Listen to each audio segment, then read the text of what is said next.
તકલીફ છે કે અમારે ચોમાસું પાણી વરસાદ આવે એ વખતે અમારે વચ્ચે જવું આવવું બધું બંધ થઈ જાય છે।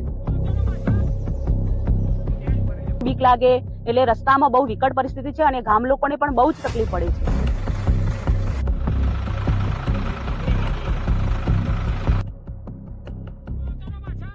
પાકા રસ્તા વગર આવી મુશ્કેલી વેઠી રહ્યા છે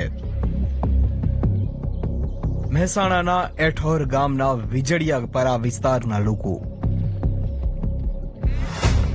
અહીં શાળા બન્યાને 25 વર્ષ થયા પણ રસ્તો જ ન બનતા 500 જેટલા લોકોને આવવા જવામાં ખૂબ જ મુશ્કેલી પડે છે।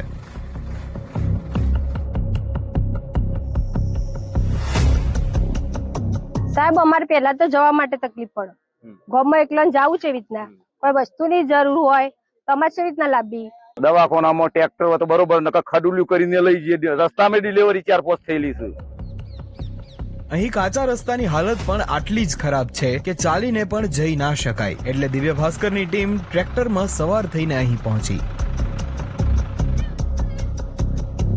માર્ગ છે તો માત્ર કાચો માર્ગ। મારી પાછળના દ્રશ્ય જોઈ શકો છો કે આ માર્ગમાં આખો વિડિયો જોવા માટે ડાઉનલોડ કરો દિવ્ય ભાસ્કર એપ।